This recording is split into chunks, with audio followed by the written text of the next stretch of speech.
Programme آواز جرس کے سامعین کی خدمت میں محمود احمد کا سلام و آداب۔ بسم اللہ الرحمن الرحیم۔ معزز سامعین، انسان دو قسم کے ہوتے ہیں، کچھ شہد کی مکھی کی مانند ہوتے ہیں اور کچھ گندی مکھی کی مانند۔ شہد کی مکھی تو شہد بناتی ہے مگر گندی مکھی نجاست کے اوپر بیٹھتی ہے۔ ان دونوں کے اندر ایک بنیادی فرق ہے۔ گندی مکھی کے دماغ میں نجاست کی بو ہوتی ہے، یہ گندی چیزوں کی تلاش میں ہوتی ہے، جہاں گندگی دیکھے گی وہیں بیٹھے گی، جسم پر بھی بیٹھی تو جہاں زخم ہوگا یہ وہاں بیٹھے گی۔ لہذا گندی مکھی کی سوچ گندی، اس کی تلاش گندگی، اس کی پسند گندگی، وہ ہر وقت گندی چیزوں کے ارد گرد گھومتی پھرتی، وہی اس کا ڈیرا اور بسیرا ہوتا ہے۔ جبکہ شہد کی مکھی کے دماغ میں خوشبو رچی ہوتی ہے، وہ ڈھونڈتی ہے تو پھول کو، وہ بیٹھتی ہے تو پھلوں پر، وہ اگر چوستی ہے تو پھلوں کے رس کو۔ شہد کی مکھی چمن کو ڈھونڈے گی، پھول اور پھلوں کو ڈھونڈے گی، اس کی سوچ اچھی ہوتی ہے اور یہ ہر وقت اچھی اور خوشبودار چیزوں کی تلاش میں رہتی ہے۔ اس مثال کو سامنے رکھ کر سوچیں تو انسانوں کی بھی دو قسمیں ہوتی ہیں۔ کچھ لوگ شہد کی مکھی کی مانند ہوتے ہیں، ان کے اپنے اندر بھی خیر ہوتی ہے اور وہ دوسرے کے اندر بھی خیر کو تلاش کرتے ہیں، وہ دوسروں کو خیر کی طرف بلاتے ہیں، وہ دوسروں پر نظر ڈالتے ہیں تو انہیں دوسروں میں خیر نظر آتی ہے۔ ان کی نظر میں دنیا کے سب لوگ اچھے ہوتے ہیں، اس لیے کہ ان کے اپنے اندر اچھائی ہوتی ہے۔ اور کئی ایسے لوگ ہوتے ہیں جن کی اپنی سوچ گندی ہوتی ہے، ان کے اپنے اندر خباثت بھری ہوتی ہے، وہ وہاں بیٹھتے ہیں جہاں انہیں برے لوگوں کی محفل نظر آئے، وہ ایسے لوگوں سے دوستی کرتے ہیں جو برے ہوتے ہیں، وہ ایسے لوگوں سے اپنا آنا جانا رکھتے ہیں جن میں برائی غالب ہوتی ہے۔ وہ اگر کسی بندے پر نظر ڈالیں تو ان کی نگاہیں برائیاں ڈھونڈیں گی، ان کو بندے کی اچھائیاں نظر نہیں آتی، ان کو بندے کی برائیاں نظر آتی ہیں۔ اسی لیے وہ کہیں گے کہ آج تو کوئی بھی اچھا نہیں۔ نہ وہ علماء سے راضی ہوں گے، نہ وہ بزرگوں سے راضی ہوں گے، نہ وہ حکام سے راضی ہوتے ہیں، نہ وہ ماں باپ سے راضی ہوں گے۔ دنیا میں وہ کسی سے راضی نہیں ہوتے، بلکہ کئی تو ایسے منحوس ہوتے ہیں جو اپنے پروردگار پر بھی اعتراض کرتے پھرتے ہیں۔ نعوذ باللہ۔ کہتے ہیں اللہ تعالیٰ نے ہماری دعائیں نہیں سنی اور ہماری دعائیں قبول نہیں کی۔ ایسا بندہ گندی مکھی کی مانند ہوتا ہے، یہ جہاں بیٹھے گا بری باتیں کرے گا، جب بھی سنے گا بری باتیں سنے گا، جہاں اس کی نگاہ پڑے گی یہ برائی کی طرف توجہ کرے گا، لہذا اس کے دماغ میں ہر وقت برائی پھیلی رہے گی۔ اللہ سبحانہ تعالیٰ سے دعا کرنی چاہیے کہ وہ ہمیں شہد کی مکھی کی مانند اچھا انسان بنا دے تاکہ ہم اچھائی کی تلاش میں رہیں۔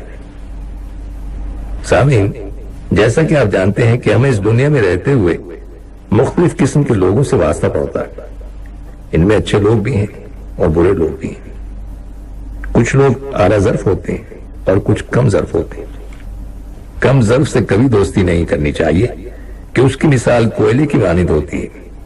کوئلہ اگر ٹھنڈا ہو تو ہاتھوں کو کالا کرتا ہے اور اگر گرم ہو تو ہاتھوں کو جلا دیتا ہے۔ نہ ٹھنڈا اچھا نہ گرم اچھا۔ اسی طرح کمینے آدمی کی دوستی بھی بری اور کمینے آدمی کی دشمنی بھی بری۔ ایسے انسان سے ہمیشہ اپنے آپ کو دور رکھنے کی ضرورت ہے۔ اچھے لوگوں سے دوستی کرنی چاہیے، اچھے لوگوں سے تعلقات رکھنے چاہیے۔ اگر معاشرے میں رہنا ہو تو انسان دوسروں کا ادب اور احترام بھی سیکھے، انسان دوسروں کے ساتھ اچھے تعلقات بنا کر رکھے۔ دیکھیے، دیوار کا ہر پتھر اپنی قیمت رکھتا ہے، خواہ وہ کتنا چھوٹا کیوں نہ ہو۔ اسی طرح گھر کا ہر فرد اپنی ایک حیثیت اور قیمت رکھتا ہے، وہ چاہے بڑا ہو یا چھوٹا ہو۔ تو ہمیں دوسروں کی بھی قدر کرنی چاہیے اور ان کی قدر و قیمت کا احساس رکھنا چاہیے۔ عام طور پر دیکھا گیا ہے کہ میاں بیوی زندگی گزار رہے ہیں تو بیوی اپنے خامد سے بیزار نظر آئے گی، کہے گی میں نے تیرے گھر میں آ کے دیکھا ہی کیا ہے، میں تو ڈولی میں آئی تھی اور کٹوے کے ذریعے تیرے گھر سے قبرستان چلی جاؤں گا، اور تیرے گھر میں رہتے ہوئے مجھے مصیبتیں ہی دیکھنی تھی، مجھے تم نے دیا ہی کیا ہے؟ اگر کچھ کرتے بھی ہو تو اپنے بچوں کے لیے کرتے ہو، میرے لیے کیا کرتے ہو؟ اب یہ بیچاری ہر وقت اپنے شوہر سے شکوہ کرتی رہے گی اور اسے اس خامد میں کوئی اچھائی نظر نہیں آئے گی۔ کسی دن اس کو خبر مل جائے کہ ایکسیڈنٹ میں شوہر کا انتقال ہو گیا، اب وہی بیٹھی رو رہی ہوگی، دوسری عورتیں روئیں گی چند مہینوں کے لیے اور یہ روئے گی کئی سال کے لیے۔ 5 سال گزرنے کے بعد بھی یاد کر کے بیٹھی ہوگی کہ میرا شوہر تو بڑا اچھا تھا۔ اللہ کی بندی، اپنے شوہر کو جیتے جاگتے زندگی میں کیوں نہیں بتایا کہ تم اچھے آدمی ہو؟ آج مرنے کے 5 سال کے بعد کیوں رو رہی ہو؟ کاش اس کی قدر و قیمت کا احساس تمہیں اس کی زندگی میں ہو جاتا، تیری اپنی زندگی بھی جنت بنتی اور تیرے خامد کی زندگی بھی جنت بنتی۔ لیکن لوگ جیتے بندے کی قدر نہیں کرتے، مرنے کے بعد قدر آتی۔ ہمیں چاہیے کہ ہم جیتے جاگتے بندوں کی قدر کرنا سیکھیں۔ اپنے ارد گرد گھر میں زندہ لوگ ہیں، ان میں خیر ہے، ان میں نیکی ہے، ہم ان کی قدر اپنے دل میں پیدا کریں، ایسا نہ ہو کہ ہم ناقدری کرنے والے بن جائیں۔ مولانا روم رحمۃ اللہ علیہ نے ایک عجیب واقعہ لکھا ہے کہ ایک عطار نے ایک طوطی پالی ہوئی تھی۔ اس کی دکان پر جب گاہک آتے تو اس کی طوطی سلام کرتی اور آنے والے سے پوچھتی کہ تیرا کیا حال ہے؟ چنانچہ لوگ دور دور سے آتے کہ ہم نے تو کام کروانا ہی ہے، چلو کسی اور سے کروانے کی بجائے فلاں دکان پر چلتے، تھوڑی دیر طوطی سے بھی باتیں کریں گے، لطف اندوز بھی ہوں گے اور خوشبو بھی خرید لائیں گے۔ چنانچہ اس عطار کی دکان پر گاہکوں کا رش زیادہ لگ گیا، لوگ اس کے پاس دور دور سے آتے، کئی دفعہ بچے ماں باپ سے ضد کر کے کہتے کہ وہاں چلو، چنانچہ وہ بچوں کو لے کر وہاں آتے اور یوں عطار کا کام خوب چل رہا تھا۔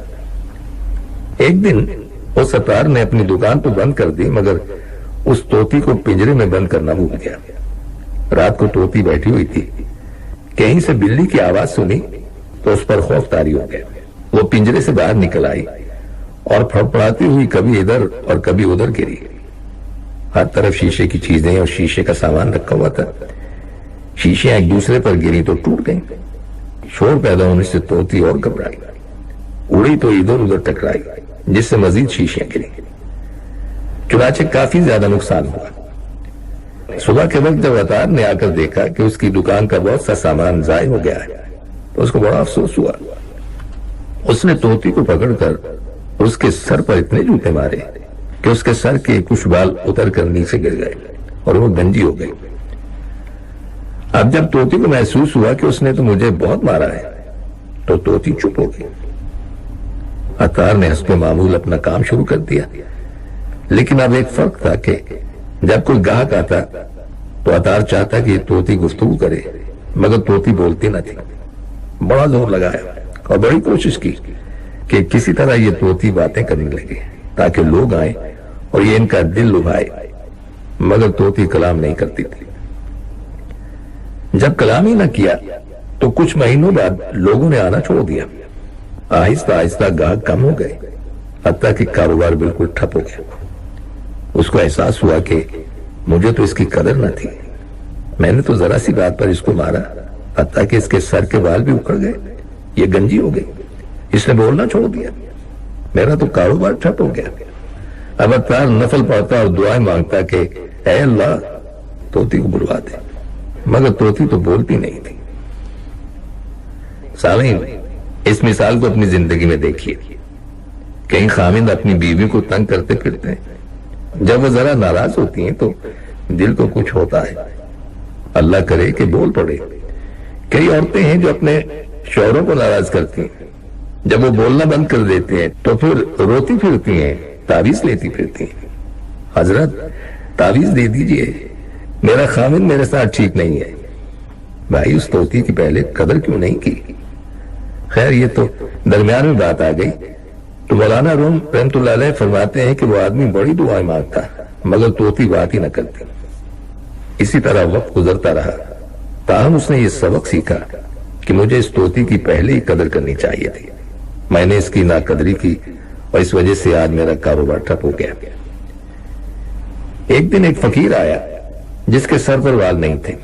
طوطی نے اس فقیر کو دیکھا تو فوراً بول اٹھی، کہنے لگی کہ آپ نے بھی مالک کے شیشوں کو توڑا تھا؟ تو وہ طوطی اپنے ہی پر قیاس کرنے لگی کہ میں نے چونکہ اپنے مالک کے شیشوں کو توڑا تھا اور مجھے گنجا بنا دیا گیا، تو یہ جو سامنے گنجا فقیر ہے شاید اس نے بھی اپنے مالک کے شیشوں کو توڑا ہوگا۔ مولانا روم رحمۃ اللہ علیہ فرماتے ہیں کہ اس سے ایک سبق ملا، ہر آدمی دوسرے کو اپنے پر قیاس کرتا ہے. جو اپنے دل میں بات ہوتی ہے وہ سمجھتا ہے کہ شاید دوسرے کے دل میں بھی یہی بات ہے، اور اکثر آپ دیکھیں گے کہ یہی چیز جھگڑوں کا باعث بن جاتی ہے. بعض اوقات انسان بات کچھ کر رہا ہوتا ہے اور دوسرے کے دماغ میں کچھ اور ہوتا ہے، لہذا وہ اس کا مفہوم کچھ اور سمجھ لیتا ہے. پھر غلط فہمی کی وجہ سے آپس میں جھگڑے ہو جاتے ہیں. ہمیں حقوق العباد کے معاملے میں ہمیشہ محتاط رہنے کی ضرورت ہے. کبھی بھی شریعت کے کسی حکم کی خلاف ورزی نہ ہو.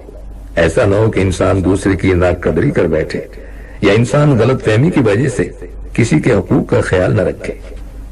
اگر ہم آج حقوق کا خیال نہیں رکھیں گے تو کل قیامت کے روز ہمیں اس کا جواب دینا پڑے گا. نبی اکرم صلی اللہ علیہ وسلم نے فرمایا کہ بتاؤ غریب کون ہے؟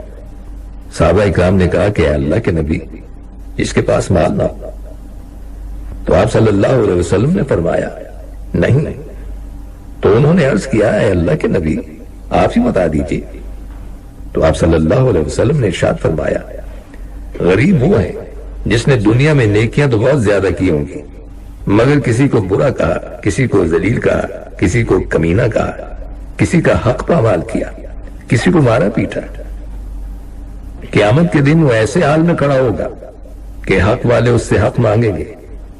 اللہ تعالیٰ ان کے حق کے بدلے اس کی نیکیاں دلواتے رہیں گے حتیٰ کہ اس کی نیکیاں ختم ہو جائیں گی. لیکن حق لینے والے ابھی بھی کھڑے ہوں گے. وہ کہیں گے کہ ہمیں بھی حق دلوائیے. اللہ تعالیٰ ان حق والوں کے گناہوں کو لے کر اس بندے کے سر پر ڈالنا شروع کر دیں گے حتیٰ کہ گناہوں کا پہاڑ اس کے سر پر ہوگا. آپ صلی اللہ علیہ وسلم نے ارشاد فرمایا غریب تو وہ ہے جس نے نیکیاں تو بہت کمائی مگر حقوق العباد کا خیال نہ کرنے کی وجہ سے قیامت کے دن نیکیاں دینی پڑ گئیں اور لوگوں کے گناہ اپنے سر پر لینے پڑ گئے. فرمایا حقیقت میں تو غریب یہ انسان ہے. آپ نے دیکھا ہوگا کہ آج کسی کو الٹی سیدھی بات کہہ دینا بڑا آسان ہے، مگر کل قیامت کے دن اس کا جواب دینا مشکل کام ہے. قیامت کے دن اللہ سبحانہ تعالیٰ اتنے جلال میں ہوں گے کہ اللہ کے انبیاء بھی ڈرے ہوئے ہوں گے. اس دن نفسا نفسی کا عالم ہوگا. تو ایسے وقت میں اگر ہم سے پوچھ لیا گیا تو بتاؤ کہ تم نے فلاں کو کمینہ کیوں کہا تھا، فلاں کو ذلیل کیوں کہا تھا، فلاں کو تم نے بے ایمان کیوں کہا تھا، تو سوچئے تو صحیح کہ اللہ رب العزت کی عدالت میں ہمیں ان باتوں کی صفائی دینی کتنی مشکل ہوگی.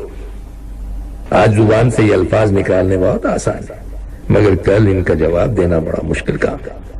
اور سامعین، ان کلمات کے ساتھ ہی ہمارے آج کے پروگرام کا وقت بھی اب ختم ہوتا ہے، اس دعا کے ساتھ کہ اللہ تعالی ہم سب کو صراط مستقیم پر چلنے کی توفیق عطا فرمائے. آمین. آئندہ ملاقات تک کے لیے محمود احمد کو اجازت دیجیے. اللہ حافظ.